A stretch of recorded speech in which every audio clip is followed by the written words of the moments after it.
working at the bedside, dealt with depression at different times from losing patients. Just wanting to show up as your best self and do the best you can. But also, the biggest thing you have to understand in healthcare is like you're not in control. As much control as we think we have, and being able to help people, God has the final say. So you can do everything in your power, as a healthcare provider, but still not be able to keep someone alive, and that's okay. But that's sometimes a hard thing to come to grips with.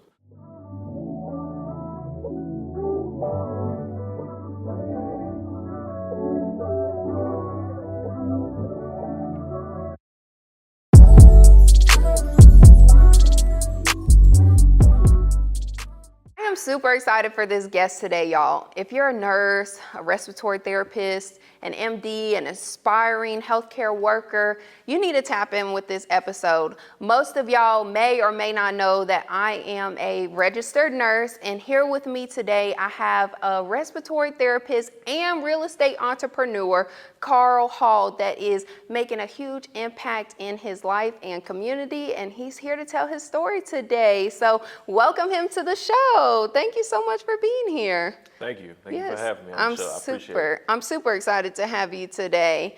I want to talk about what inspired you to go into respiratory therapy. Did you ever experience caring for anyone when you were younger, or where did that drive to help others come from? So I actually have asthma. So I've dealt with respiratory issues for pretty much all of my life. I had pneumonia like 3 times as a kid and like adolescence, maybe twice as an infant, and the last time I was like 11. So I only remember the last time. And I was good at biology in school and also good at chemistry. Those were 2 of my favorite subjects. They were relatable to me. Like some other subjects I couldn't relate to. You multiplying numbers times letters, sometimes it's like, it gets kind of abstract. So for me, anatomy and physiology or biology, like the cells, like all of these different things that comprise who we are, it just made sense to me. So there was a natural interest there. I know as a registered nurse myself, being in the healthcare field has its highs and lows. And I want to know, what have you experienced as a respiratory therapist, especially during COVID in your career? What have you experienced? So healthcare has for sure been a roller coaster from the beginning of my career, going through COVID, pre-COVID, to enduring through COVID, the trials and tribulations during COVID, not having supplies, having to reuse supplies, not really knowing if we're absolutely protected with the supplies that we're reusing, to post-COVID and following COVID, just the whole atmosphere surrounding COVID, the political side of it. I guess it's been, a roller coaster is the best way I can put it. Lots of highs, lots of lows, as you would know, working at the bedside. Dealt with depression at different times from losing patients. Just wanting to show up as your best self and do the best you can. But also, the biggest thing you have to understand in healthcare is like you're not in control. As much control as we think we have, and being able to help people, God has the final say. So you can do everything in your power, as a healthcare provider, but still not be able to keep someone alive, and that's okay. But that's sometimes a hard thing to come to grips with. So I want to dive into that because I can tell you personally, when I became a registered nurse, when I was 21, it was a lot of ups and downs. Like you said, it was a roller coaster from the very beginning.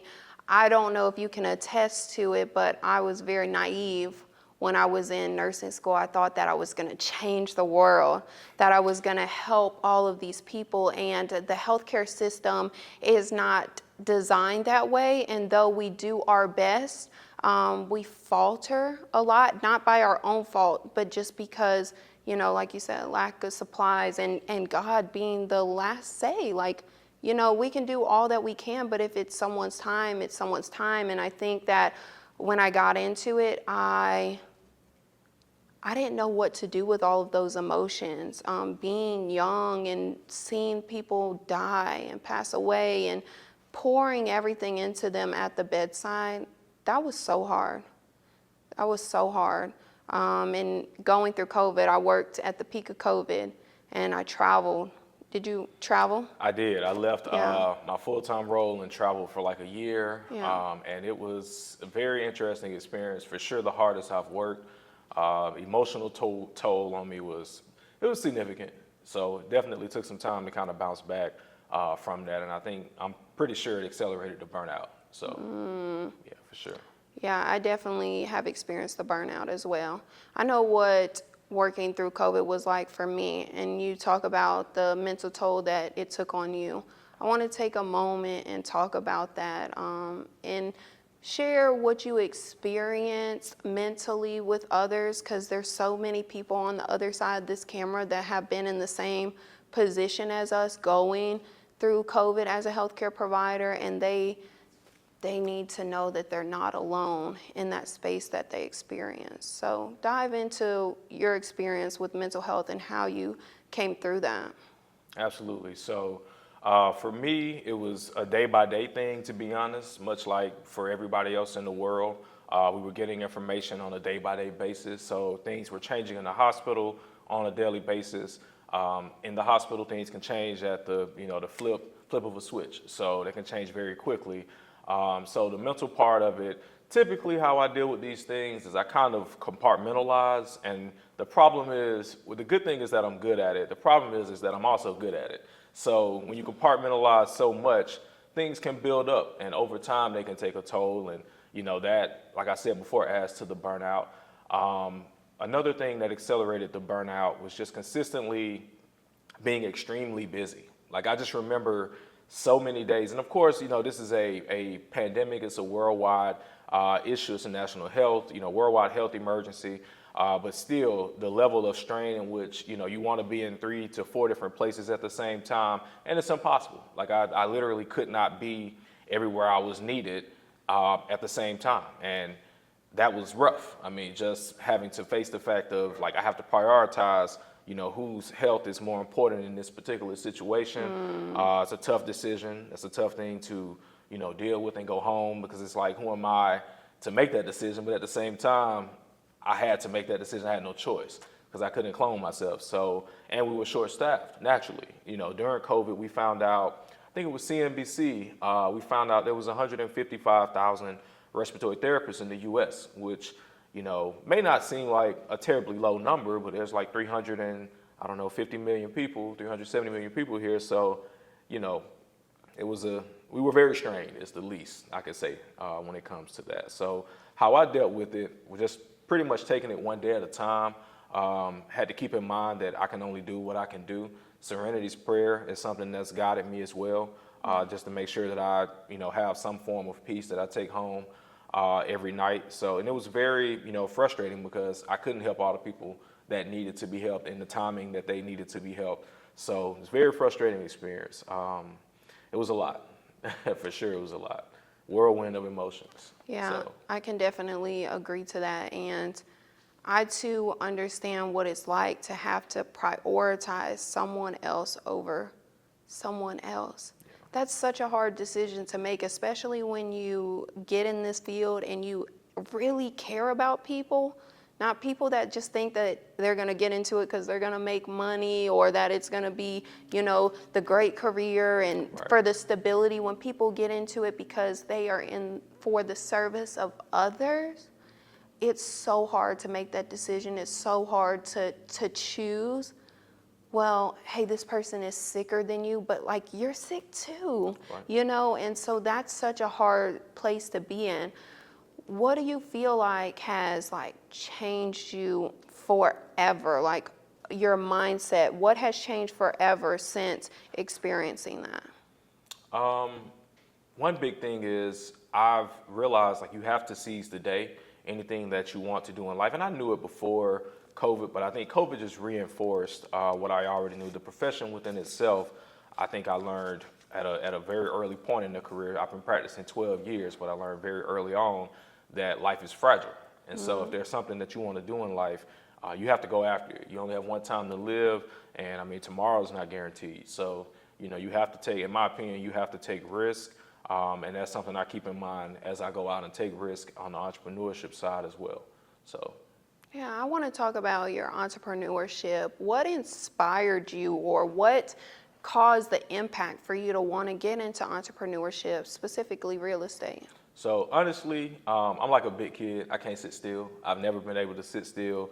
Probably as far back as I can remember, elementary school, like through college. I didn't like sitting still in college in class. Like my mind wasn't really stimulated enough. So it's kind of boring. School was always kind of boring to me. And it's not that I was like a straight A student by any stretch of the imagination. I was like a B, probably like an average student, B student or so.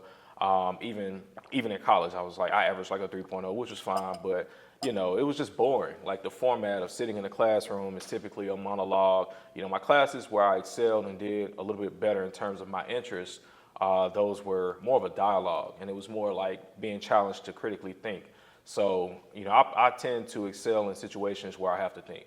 So those classes were like the better ones for me. So, the thing that impacted me the most was realizing that I wanted to control my time, and I wanted to, like, my first couple of years after I graduated, I had some experiences where I was able to make some money, which was cool. First time kind of earning that level of income, and I had jobs prior, but like I'm earning like real money in my career at this point. And so it was good to make a little bit of money. It was a whole process of like coming out of the shell and wanting to actually use that money and feeling like it's okay to actually spend some of the money on myself. So I remember taking a couple of trips, and then I remember after I took the trip, I had to come back and work, and do some overtime so I can make a little bit more money, to try to save up and maybe take the next trip. And it was just like, I did that for 2 years, and I remember thinking, there's more to life than this. Like, there's more to life than just, taking a couple of vacations per year. There's more things that I wanted to pursue in life outside of that. And in addition to that, when I was a kid, like 9, 10 years old, I used to draw houses. And so for some reason, I'm not even sure like how it started, but like there was always some level of like peace or something good to me about houses. Like I always drew them. I would take notebook paper, turn it sideways, and just draw them. So looking back, I'm like, I probably should have gone to school for architecture or engineer, but hindsight's 2020. But anyways, I would just draw houses, even details down to like the front lantern on the front porch, the front door. I used to draw with siding initially, and then later I tried to start like doing the brick pattern and trying to figure out like where to put the lines to make it line up. And it was just something like a hobby that I would do. I used to watch Travel Channel a lot. There were several shows I used to watch on there where people traveled the world. And I used to always wonder, like, what do these people do for money? And then I'd look them up, like Samantha Brown's one. I remember watching her. I looked her up and found out, like, she was formerly a chef. And I'm like, I don't have a passion I don't think I want to be a chef. Like, I don't see that on my, on my life goals. So, I looked up at a few other people, and I found that most of them were in the food or the hospitality industry. So I'm like, I don't know if I want to do that. So I couldn't put my finger on exactly, what I wanted to do at that early age. But I knew a few things. I knew I liked nice things, one, and then I knew I wanted to control my time. So those two things were always big to me. And as one of the themes that's been popular for the past few years, financial freedom, that's pretty much what motivated me to like go into entrepreneurship. Initially, I thought about going back to school after obtaining my bachelor's from Tennessee State University in Nashville. But then I decided instead of going back to school, and taking on more debt, putting myself in a situation where, I have to perform in this situation because I would feel obligated to, taking on 50 to 70 grand of debt per year, right, and already having near 6 figures in debt from a bachelor's degree, which is a whole nother degree outside of that and a whole nother set of debt. So, I'm happy I took some time to kind of reflect and think about it and reevaluate my plans. And I think there was a few things I could have done. I considered going to become a financial advisor. I considered a master's in public health because health has always been an interest of mine. And I considered also a few other things, and then I couldn't settle on those different options. So what I decided was, because I couldn't make up my mind, I'm just going to focus on respiratory therapy, increase my income as much as I could, within the range or the realm of what I was willing to sacrifice. Like, I knew I didn't want to be on call. I didn't want to be like an assistant manager. I didn't want to be the director of the department. It was a little bit too many obligations for me personally in terms of what I wanted out of life. So, with that in mind, I moved up the ladder a couple of times, increased my income. And then I just leveraged that to kind of get into entrepreneurship and real estate and start buying property about 7 years ago. So I love that, 7 years ago. And I love that in the forefront, it was time freedom. And essentially to have time freedom, you have financial freedom. And I think that that's huge because we spend so much time working for someone else, doing something else. And I love how you put that too, that what were you willing to sacrifice? What were you willing to give up to have an extra $1,000 a week or $1,000 a month? Like, what were you willing to sacrifice? And most of the time, your time probably wasn't one of them. So I think that's huge for people to realize that, like, you may make a certain amount of money, but what's the sacrifice that comes with that? And I'll speak to that too. During COVID, we were traveling, making, nurses were making $10,000, $11,000 a week. I experienced that. I'm blessed for that. What was the sacrifice that had to come with that? Leaving your family, working 6, 7, 13, 14-hour days, watching people die constantly every single day. What is the sacrifice that you have to give for this X amount of money? And I think that's a huge question people should ask themselves. Is it worth it? Is it worth it? So thank you for putting that perspective for us. I want to talk about 7 years. How many properties do you have in your real estate portfolio right now? And what are you doing with real estate currently? okay, so personally, I own 6 properties. I have one here in Atlanta on the east side of town, and then I have 5 more down in Macon. 2 of them, Macon is my hometown as well. 2 of them, my brother and I inherited, so we co-own. And then 2 of the others I purchased back in 2022. So, and then the other I purchased back in 2019, which was the second house that I bought down in Macon. I also have 2 lots. One was heirs property I got from family on my paternal relatives. And then the other property, the other land that I own, I bought in 2022 as well. So, and then I also invest with a group. We have commercial real estate. So we have 32 units down in Macon. And so we have affordable housing that we offer in the Macon market. So that's awesome. And tell people right now, like, where they can contact you if they are needing housing or looking to, get into real estate. Absolutely. So you can contact me on Instagram, the investor_inspector. Again, that's the investor_inspector on Awesome. Instagram, and then on Facebook, Carl Hall Jr.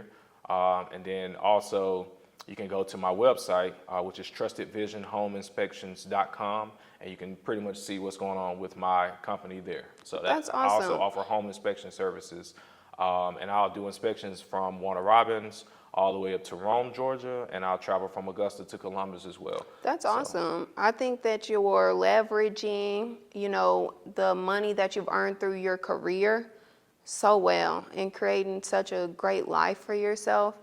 I want to know, what's the most challenging part about being an entrepreneur who has already had a career that is considered stable? Because so many people will, especially family, will tell you, well, you have a degree already, or that's a good paying job. I hear that all the time. That's a good paying job. Why wouldn't you want to stay a nurse? That's a good paying job. What's the most challenging part about that? The most challenging part, well, one of them is the part that you just mentioned for sure, which is, people sometimes are not going to understand what you're doing, and I'm perfectly fine with that. But I also depending on who it is, I don't mind, speaking to them and kind of explaining, this is my thought process, this is my mindset.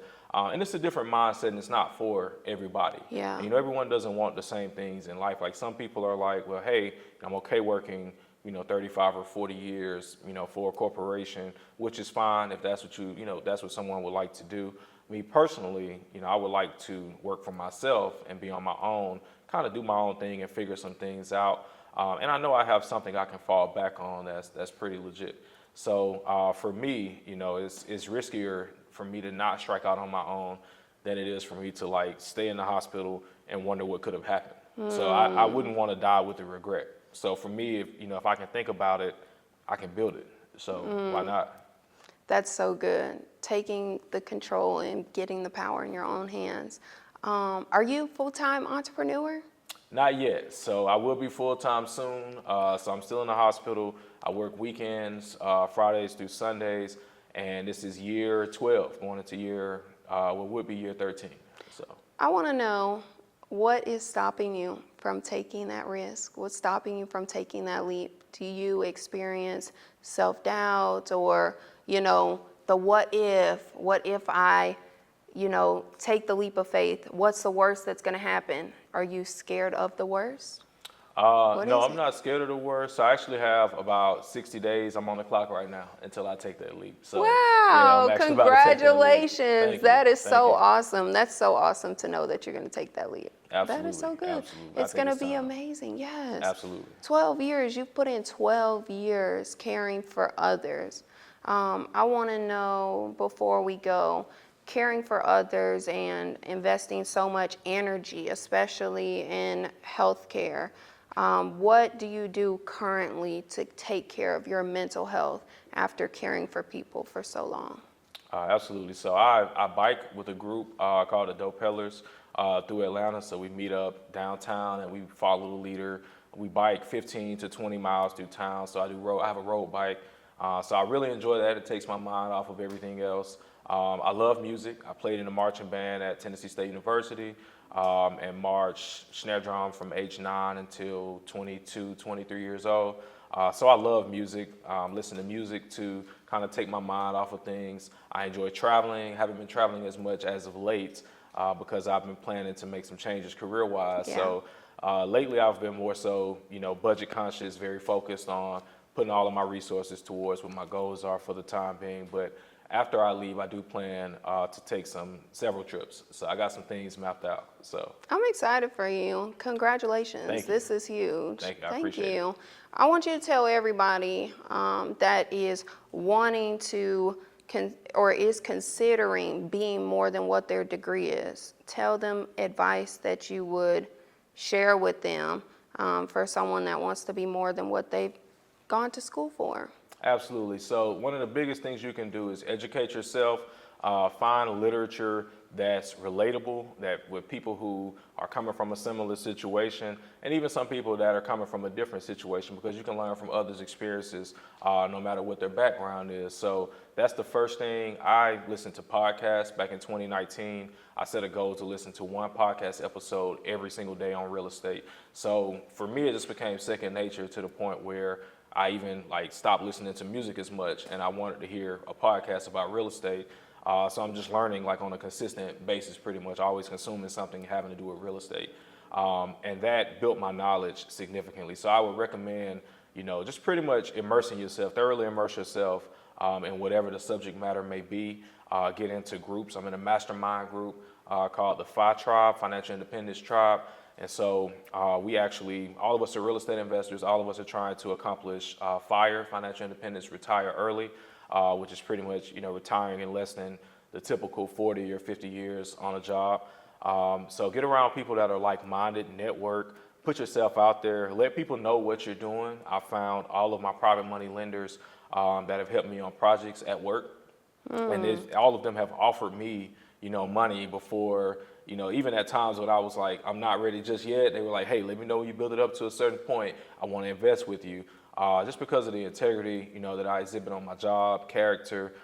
So I've had a few doctors invest with me. I've had a couple of respiratory therapists invest with me, and a couple of other peers as well. So networking, telling people what you do, just putting it out there and just talking about it on a frequent basis. So you never know who you'll run into that could be willing to help you and support your dream. So that's been my experience. I think that's awesome. Thank you so much just for letting people know that they can be more than what their degree is.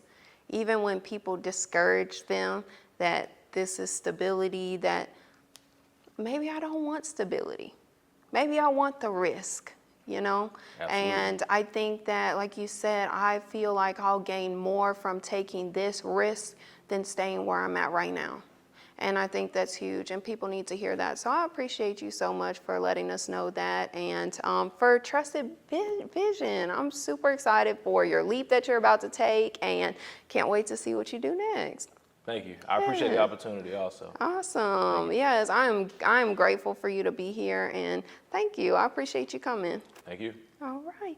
Thank you so much for tuning in to another episode of You, Me, and a Cup of Tea. Make sure you like, subscribe, and comment, and we'll see you in the next episode. And make sure you shop the tea.